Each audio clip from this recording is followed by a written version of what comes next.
should do it. Got to get a great game out of Giannis Antetokounmpo. They didn't get that, so the score actually to me was closer than this game was. The Lakers showed you right now why they are on a shelf all to themselves.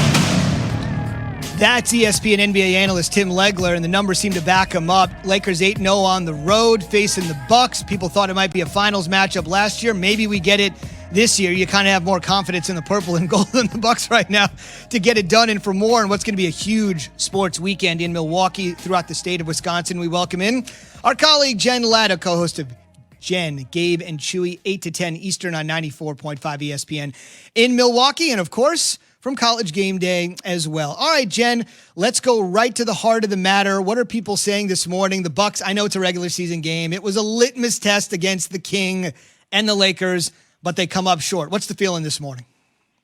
Good morning, guys. Great to be on the show with you. I think the litmus test is, and the reaction is, that the defensive strategy where you only protect the rim and you let teams shoot as many open threes as they want is not going to get it done in this NBA. So I think there's a little bit of criticism for Coach Bud right now, trying to figure out, how you can be defensive, how you can be solid defensively in both of those areas. And the Bucks just not doing that right now. And I think, you look at what Giannis is doing, and it seems like he's trying to figure out what his role is on this team, which is strange.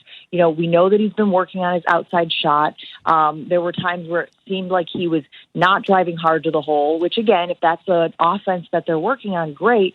But then if you are going to be the guy who's driving hard to the hole and then you get put to the free throw line, you can't be shooting 58% from the line for the season. So I know they're still working on things. I know it's a new group of guys, and you're still figuring out whose roles are what and who's going to defend a guy like LeBron and who's going to defend an Anthony Davis when you have these types of matchups. But I think that there was a lot of room for improvement for this Bucks team yesterday.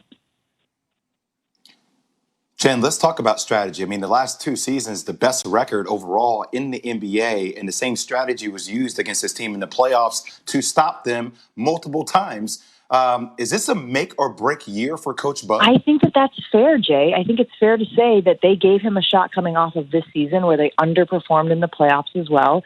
I think a lot of people use the bubble atmosphere as a reason, not necessarily an excuse, but a reason why this team wasn't able to gel and find the same level of success in the postseason as in the regular season. But yeah, I think that's what that meeting was that he had with the Bucks brass at the end of last season. It was like, we're going to try to put these pieces around Giannis. We know we've got him for this long term now. They didn't at the time. But there is an expectation for him to evolve as a coach. And you're seeing it a little bit, guys. You're seeing guys like Giannis, guys like Middleton playing longer into games. There was so much criticism about the minutes that these guys played in the regular season and postseason last year. But you're seeing them creep a little closer to 40 minutes per game. And I think that at least is showing that Bud is evolving. Now we got to figure it out on the defensive side of things. Jen, if Giannis is a skinny version of Shaq with the dominance he has on the court, does he have a Kobe on this team to help him win a world championship? Or Drew Holiday or Chris Middleton, do they have that in them to be the closers for this team? Kobe is an awfully lofty goal, right? Like, we're talking about one of the greatest players to ever play the game. But I do think that a guy like Middleton can be the go-to guy if Giannis is going to play the Shaq. I read a great article earlier this week that was making that comparison, talking about how, even we joke about his free throws and how he's kind of creeping towards Shaq numbers in the free throw area. But you saw it earlier this week when they played the Nets guys, and there was some criticism for it. I think even on your program, talking about why was it Giannis taking the ball late? Why wasn't he, taking ownership of the offense? Who took that last shot against the Nets?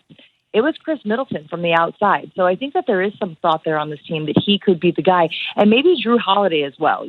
I've really been impressed with how he has adapted to this new squad.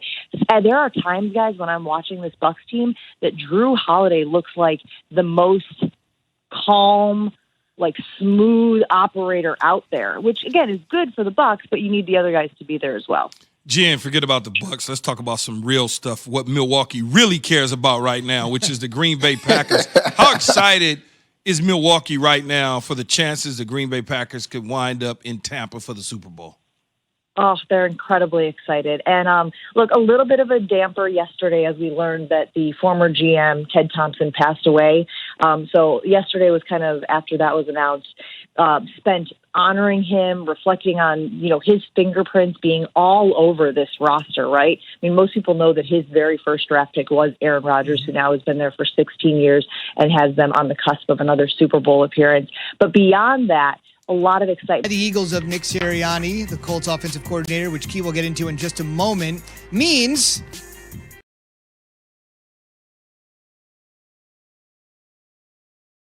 how strange is this? The Houston Texans will end up deciding whether Eric Bieniemy is a head coach in the 2021 coaching cycle. It's the only job left. Obviously, you know the situation with the Texans not wanting to interviewing him double back after the criticism from Watson and outside forces. The media gets the interview. And now, whether it's genuine or not, whether he wants it or not, what the deal was with the legitimacy of the interview, the bottom line is Eric Bieniemy's 2021 future as an NFL head coach rests with the Houston Texans. Let that marinate for a second. Keyshawn J. Will Zubin, presented by Progressive Insurance, all of our guests on the Goodyear Hotline. That means, Key, the only reason the Texans are the lone team standing, because yesterday the Eagles made the hire of Sirianni, which may have come out of left field for some people. I've never really heard of the guy, what's going on with the guy. But if you do just a little surface level digging, which you obviously have done and mentioned there a couple seconds ago, if you listened to us coming in from the break, makes total sense. It makes sense on the surface. There's no question about it. Nick Sirianni started off his coaching career with the Kansas City Chiefs, believe it or not, as a young up-and-comer quality control guy, was hired by Todd Haley and then eventually passed to Romeo Crennel when Romeo Crennel took over that job in Kansas City, and his coaching tenure took off. He was in Indianapolis with Andrew Luck there for a minute, and then obviously Frank Wright retained him. He came in. He worked close with the quarterbacks. And so what Philadelphia is trying to do is salvage the somewhat of a relationship as well as the money that they spent on a quarterback that they still believe in, that felt like he had lost it and he needed to be coached up. But the only problem with this is they went and got Nick. They didn't go and get Frank. Frank was his coach under the success he led them to the playoffs prior to getting hurt, put him in a position so that Nick Foles could come in and Philly it to death. That is the difference. You went in and you got a guy in the room, but not the guy. So now you look at Nick and you say to yourself, okay, can he somehow get Carson Wentz, or who he hires as his quarterback coach, offensive coordinator, if he's not going to call the plays, somebody to get Carson Wentz to play like he's capable of playing? Because let's not mistake it. It's all about Carson Wentz. Mm-hmm. This isn't about the Philadelphia Eagles, and this is not about 53 men inside that locker room. But it has to be about 53. Nick's got to answer to all 53 because they're going to see that he's only paying attention to one guy, which they'll understand. Sure. But the moment that Carson Wentz isn't playing well, now you got a real problem, because people are going to sit back and look at Jalen Hurts and be like, yo, what are you going to do as the head coach? You came in to fix it. It ain't going right. We need to play this other guy behind us, because players in that locker room are not stupid. Now, it's up to Carson Wentz. Do you want to be good again? It's up to him. This is all on him. It's on the organization, and it's on Nick to figure it out, and whoever he brings in as his quarterback coach. Told you Key would make perfect sense, and he just lays it out there. We should also mention, as we move into Straight Talk, brought to you by Straight Talk Wireless, Sirianni is 39. He's white, so he's another sub-40 white head coach. We just have to bring it out because, Key, I know you're shaking your head. I shake my head, too. No, I'm not shaking my head. I'm just like, every job in the NFL is now about identity politics and race. I mean, you just can't have a discussion about it without mentioning it. You just can't. You just can't. Dominique Foxworth from The Undefeated was on Get Up, and he essentially said, with this latest hire, with the profile of Sirianni, like it or not, bottom line, what he's about to say, is still the case and shows no signs of abating. Part of what happens every offseason that I personally don't enjoy is that we see so many coaches who get jobs that some of us feel like are not as qualified as they need to be, and I hate being in that position. I want that to stop, and I'm happy for guys like Staley, who only had 1 year coordinating, because I don't believe that experience is the only deciding factor on how talented someone is going to be at the job. I wish we could get to a place where we could be happy for everyone that gets these jobs and not feel forced into a box where we have to look at everyone's resume and determine whether they they've put in enough work or they've put in enough time. I think that all the coaches that are getting hired